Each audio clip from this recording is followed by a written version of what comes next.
Hey guys, what's up? Chris here, and today I'm just going to show you the pillow that I used for half the Appalachian Trail. I gave it away to a person.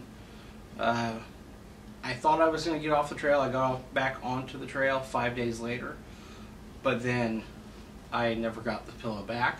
But someone gave this to me at Gooch Mountain Shelter because they didn't like it. It was just a section hiker. They were only going to hike like a 50-mile section or something. Came up to me and was like, hey, either one of you guys want? I was like, me. And I saw what it was because I looked it up. My buddy was pissed because he didn't get the pillow. He was a hammock camper. I slept in a tent. But this is the pillow. The one I got was green. But this is what it is. It's soft on one side. It's like a fleece type, and then it's a slick type material. You know, you flip your pillows at night sometimes to get the cold part of the pillow. Sometimes, well, this is the slick part. I'd much rather this be a different type of material. Early on, I was in my tent, even in shelters. A lot in shelters, if your head's not up against the wall at the back of the shelter, because you sleep like foot, head, just depends on how you're sleeping, and people usually just didn't want to sleep head to head with everybody, so you alternate. Anyway, this would slide a little bit because of the slick side. I liked my face on this one side. To combat that this year, I'm just going to carry, this is just like a shelf liner. Really kind of sticky and grabs on each end. You probably have them in your shelves in your home, but I'll show you what that does for this here in a bit. But you blow it up. It's got a valve.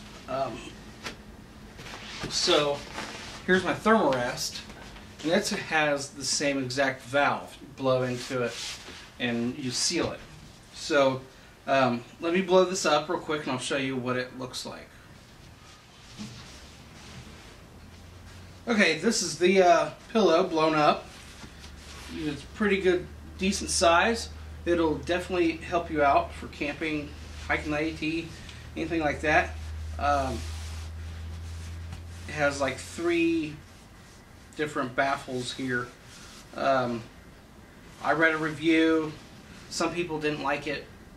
I don't know how, but it definitely, once I got back on the AT and I started hiking again, and I didn't have this, I started using my clothes bag, and a lot of people do use their clothes bag. A lot of people, I mean the majority probably. I did not sleep as well. I did not get a recuperative sleep as well because you get down to so little clothing in the summer area times of the year that you just don't have enough to put into your back. So your neck is always crinked or whatever. I need to actually have my head supported. I don't know if you can see this on my neck. My arm is partially paralyzed, and I have some neck issues and some back issues, and I need to be able to sleep well. So this is a good thing for me. Like I said, this will definitely combat, because there's sand and dirt and stuff on the floors of either your tent or your shelter you're sleeping in. You'll slide. You'll find your pillow sliding off, even if you have a regular pillow filled with, or a stuff sack filled with all your clothes. It'll still slide. So this is what I'm going to carry. This comes with a little stuff sack.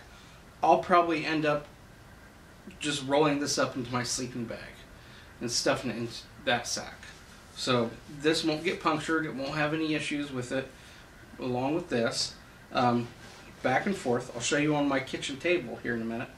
But I'll show you how much support it gives me on the floor. I have my sleeping pad right here, and the position of my neck, and that has a lot to do with how much recuperative sleep you're going to get in an evening.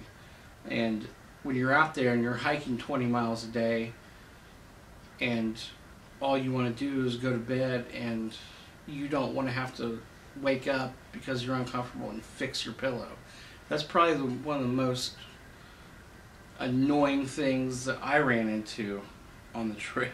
Well, not the most, but keeping your head in a good position to sleep and to be able to just sleep, period.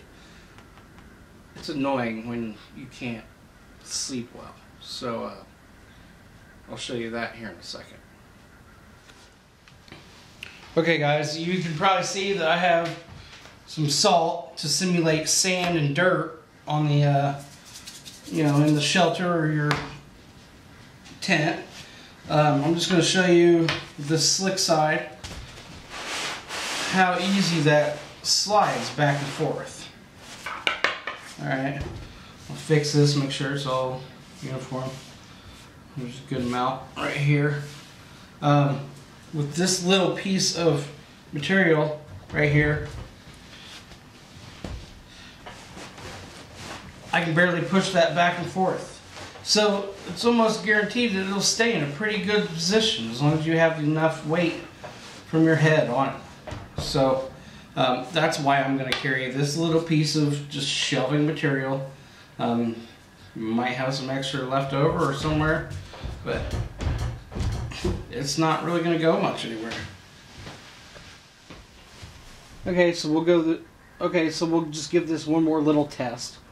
I'll show you what it looks like when I'm sleeping on it, but you can see this moves back and forth, even on carpet, on any kind of fabric. You got the slick side and the regular side. I mean, this side, you're good, but I like this side for my face. Put this little piece of fabric down, weighs nothing. You can see that it's not really moving at all.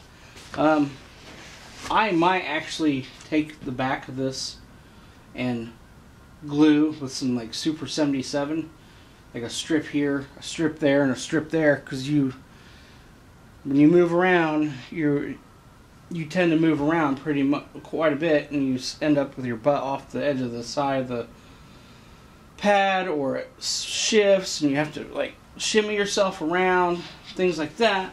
So I might actually do that with the bottom section of this. Even though this has a pretty aggressive tread, I might still do that. That sounds like a good idea to me. So there's that. Okay, this pillow right here, you can blow it up all the way, just like I do with my thermarest, and then I adjust it with the valve. So if it's too hard, I don't feel like so much air in it, I can adjust it to my comfort level easily, and then I can go to sleep. Easy as that. I'm not going to shift so much. The reason I might be putting some stuff on here on the bottom is, even though my pillow might not shift so much because of the little piece of material I have underneath it, I will probably work away from the pillow, vice versa. If you didn't have it there, it's mostly your pillow is going to work away from you, because you're just going to be moving around, doing this, doing that, moving around during the night. You see, this isn't really shifting it at all, this pillow. So even though I'm on carpet, take this off, but if that little piece of material wasn't underneath there, that's what happens. See? It works away from me. It goes away from me, it shifts around, and it doesn't stay in the area that I want. So the more recuperative sleep you have, and you don't have to wake up and you don't have to adjust everything, the better off you're going to be. So that's where this little piece of really, really light material that is not going to affect my pack weight whatsoever. It's efficient and it will give me better nights, and it's worth the little bit of weight that it is. And that's why I'll probably take the same kind of material. I'll probably cut it into 3 strips. About the same size, not the same whole size, but cut a strip here, cut a strip there, so make 2 cuts. I put one here at the shoulder, one here at the butt area, one down here where some of the weight off of my feet are going to come from. So that's my my tips, and that's what what kind of thing I'm thinking that will be more beneficial to me this Appalachian Trail season. So look into these. Hope you guys take care, and also your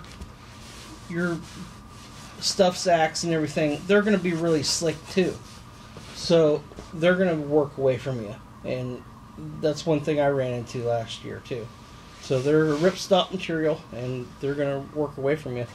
And this little piece of material, it'll help you out. So you guys take care, have a good one, and hike on. Peace out.